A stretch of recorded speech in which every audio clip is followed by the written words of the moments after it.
is a woman I have known for over 10 years now. And Robin Reichert is a woman who is an absolutely delightful storyteller and has a heart as big as the entire universe, and a warmth that you will feel radiating towards you, however far back you might be sitting. Robin and I share being preacher kid history, and Robin's own journey and Robin's own appeal to stories you will love. So please welcome Robin here.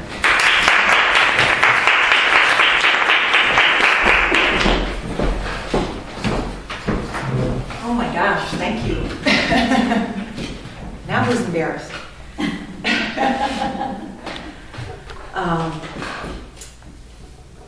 Otherworldly is one of my favorite topics. And I had a hard time choosing, so I hope this will be interesting. Otherworldly, in my past especially, has gotten a bad rap. It seems that when there's something that can't be explained, something you can't understand, it's something to be afraid of for some people.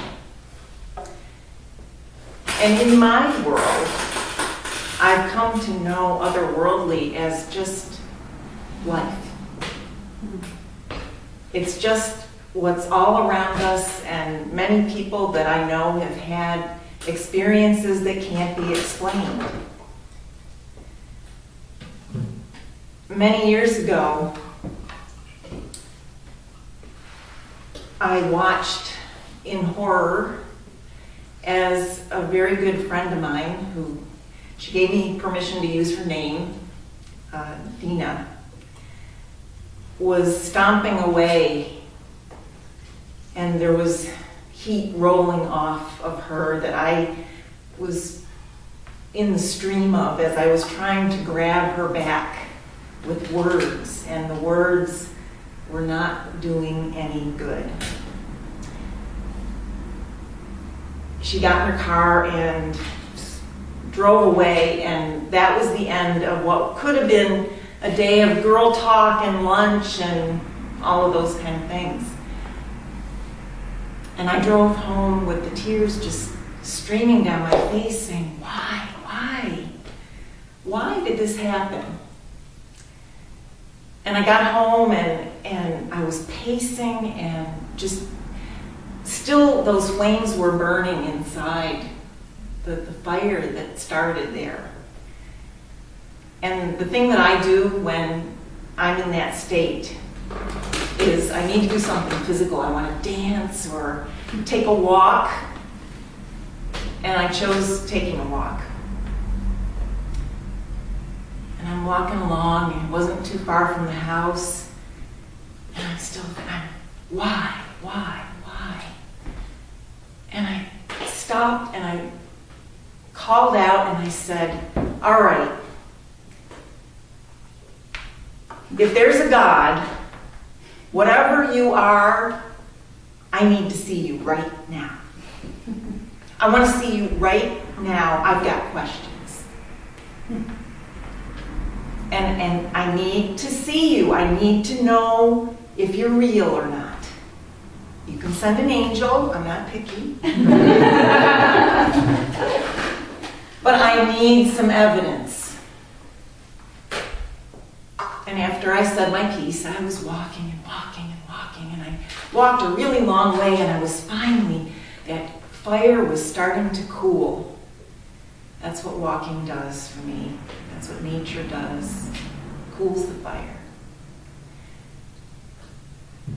Until I saw something shining in the grass, and I went, oh, why do people have to litter? Why did somebody throw their trash on my road and make a mess? Don't they know that that's going to build up, and we're just going to be living in a trash heap? And I walked up to this thing and I picked it up. It was a CD. And it said Celine Dion in green marker.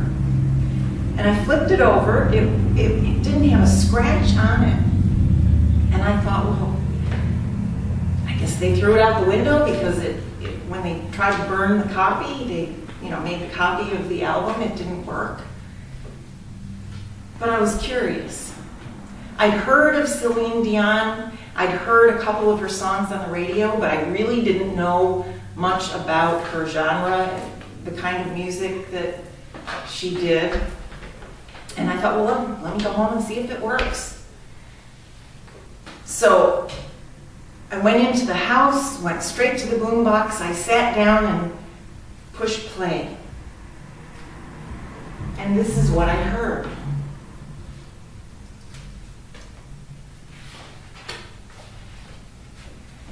No mountains too high for you to climb. All you have to do is have some kind of faith. No rivers too wide for you to make it across. All you have to do is believe it when you pray. And then you'll see the morning will come and every day will be bright as the sun. All of your fears, cast them on me. I just want you to see. I'll be your cloud up in the sky. I'll be your shoulder when you cry. I hear your voices when you call me. I'm your angel. When all hope is gone from here, no matter how far you are or near, it makes no difference who you are. I'm your angel. I saw your teardrops, and I heard you cry. All you need is time. Seek me, and you shall find you have everything.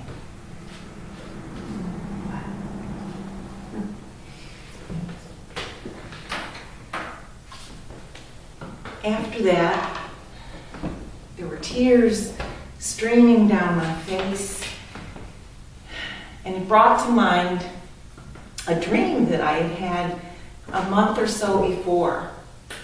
And I thought, was that some kind of a premonition? I dreamed of an incredible sunset, unlike any sunset I'd ever seen before. It was in colors that just were otherworldly. And there were clouds, and on one cloud was one friend of mine, and another cloud was Dina. And I was on another cloud, and we were just all kind of lounging there on our clouds. And the feeling was, everything is going to be okay.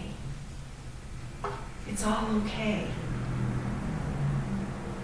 And for that month or so, I obsessed about this dream, and I just kept picturing it. I was giving a massage or doing the dishes, and I kept seeing that sunset. And after this experience, I just felt, I feel like I need to paint this. And so that very day, when I got back and I heard these words, I got out a canvas and paints, and I put up my easel, and if you know me, when I paint, I'm like this. And I kind of tried to emulate my mother, who could go like this, and it would look like something, but I just was always, so close to it and a perfectionist. But this time, it just seemed that my arm was being guided. And in 45 minutes, I had a fair enough rendition of that sunset that I thought, okay, I can meditate on this, and then maybe I'll believe that what happened really happened. I really wanted to believe that there was something larger. So I sat back and I invited my dog up. Come on, Mickey. And I hugged her close. And I stared at that picture. All of a sudden,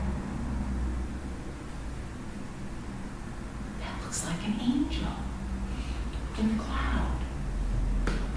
Am I imagining this? No, I don't think so. And I got up closer, and I took a very small paintbrush, and I just dabbed like 3 dabs of paint on, and there was the face and the wings of an angel. But I didn't trust it. I took it to work. What do you see? Angels. And I showed it to friends. What do you see? Angels. And Dina called me finally after about a month and agreed that we could get together for lunch and try again.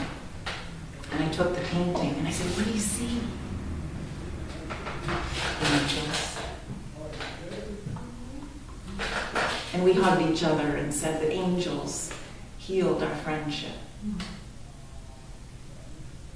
And that leads me to the next story, because Dina and I have been through many adventures together, some of them fun and some of them not so fun. And one of them was when I called her on the phone, and I had just gotten off the phone with a doctor who sounded very ominous. And I said, will you meet me at the doctor's office? And we got there, and there was this woman doctor who I'd only had a brief encounter with, and she just walked in the room and burst into tears. And she said, you've got three months to live. She was reading results of an ultrasound that I had. Dina and I looked at each other. This can't be. Can't be. We drove home, and this can't be. This isn't the truth. And we were going over the report and hugging each other and kind of walking around in a fog. But it was something I had to face, even if I didn't believe it, if it didn't seem real. And I had to go for some pre-surgery tests. And I wanted to make sure to get there in plenty of time so that I could experience all my butterflies and do all that. So I got there half an hour ahead of time, and I had a book, and I was trying to focus, and I just kept reading one paragraph over and over again, until I saw something fluttering up here, and I looked up, and there was a chain link fence right in front of my bumper, the way I was parked, and a red-tailed hawk had just landed on the fence. And it might not have meant anything to anyone else, but I had had numerous experiences with hawks where it seemed that they would just show up at really important times. And as soon as I saw this hawk,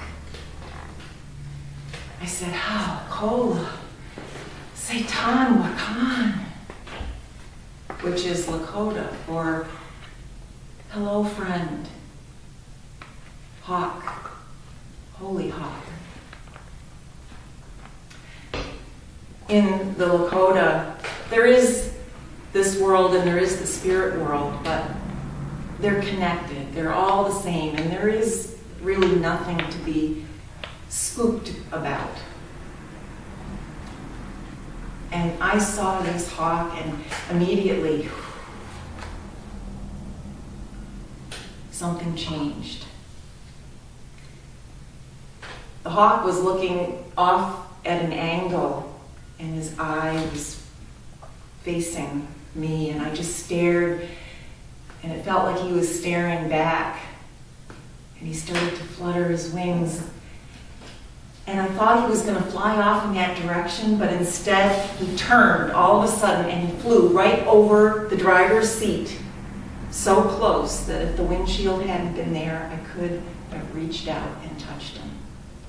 I saw the hooked beak all the brown and bronze and cream feathers, and the red tail that is unique to that bird fanning out across my windshield.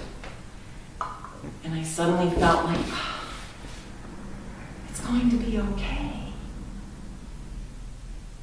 I mean, I still had some butterflies, but there was this underlying, it's going to be okay. And I went and had my surgery. Dina was there when I woke up, and the doctor came in and said it was all a big mistake. Everything's benign.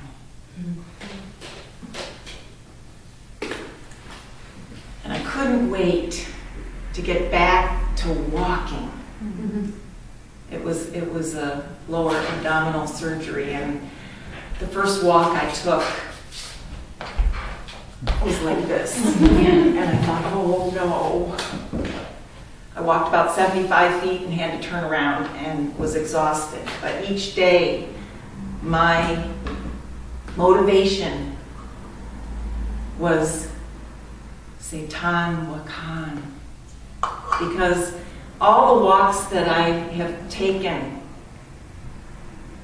or had taken up to that point, there's a certain place along the walk. I normally go on the same path, the same road that goes along a nice creek. And when the creek passes under the road, there was this hawk that hung out, and every day I'd be looking forward to seeing him. Satan Wakan, are you there? And I'd hear that screech, and I'd look up and he'd fly across from one tree to the other side of the road. And after a while, I started feeling like maybe he looks forward to seeing me as much as I look forward to seeing him. Because he was always in that same spot. So I got things going. I was back to my pace, and I'm walking every day and looking for Satan Wakan. And on this particular morning, I was getting closer. I was starting to look up in the trees for my friend, because we'd really formed a friendship. It felt like a real friendship. And I saw this beam of sunlight, and I followed the beam of sunlight, and it landed in the middle of the stream. And there, on a rock in the middle of the water, was the lifeless body of my friend. Satan Wakan, no, I'm so sorry. I was sure that it had probably been hit by a car, because I'm always seeing animals hit by the side of the road. I live out in the country and people drive too fast. I went over and I kneeled down. Satan Wakan, I'm so sorry. There was the strong beak and the beautiful breast of gold and brown and cream, and those talons that probably hours ago had taken life to sustain its own. And there, fanned out right at my knees, was that incredible red tail. For 14 years, I coveted the feather of a friend, a red tail feather that sat on her mantle over her fireplace. And here I was in front of, maybe 14 red tail feathers.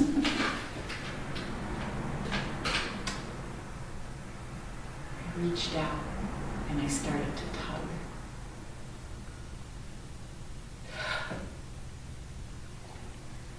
And I said, oh my gosh, what am I doing?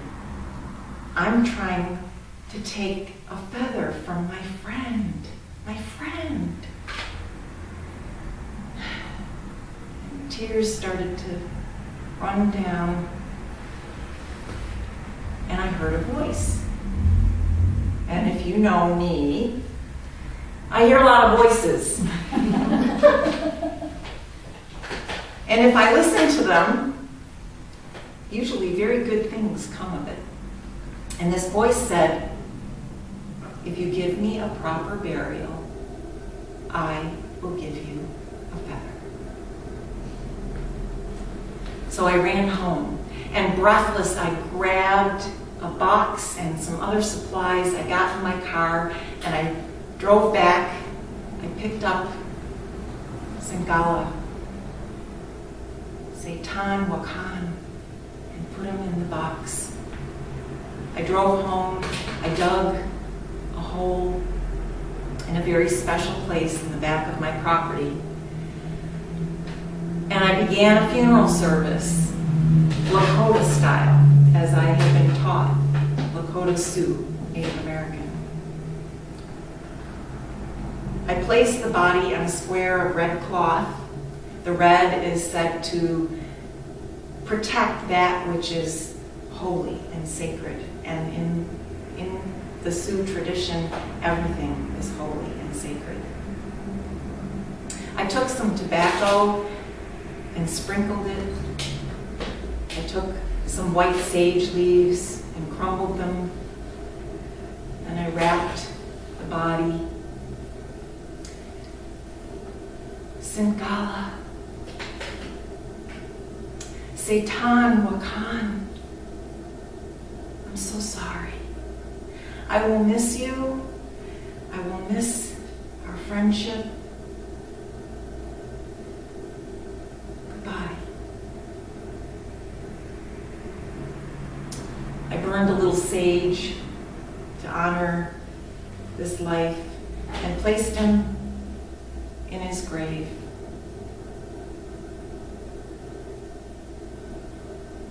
For about a month, I was walking, and every time I would get to that area where my friend would always call, I was almost imagining that I could hear the call, but it wasn't there.